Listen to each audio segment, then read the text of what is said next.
Curious lang ako. Ano kayang iniisip ng isang babae pag gusto niyang makipag-away?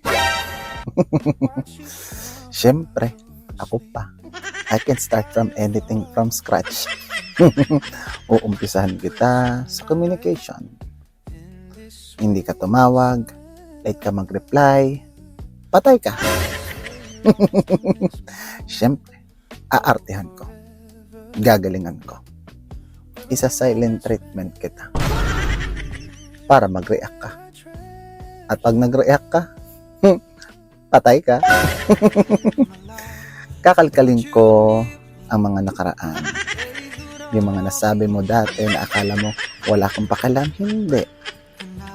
Tinago ko lang pero ngayon gagamitin ko. Sympathy baiting, guilt tripping, gaslighting.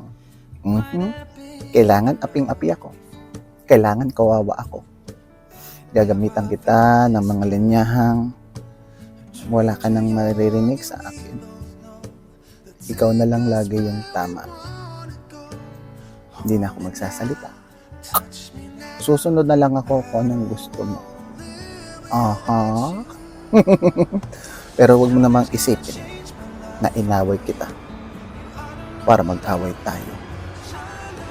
Inaway kita para lambingin mo ko.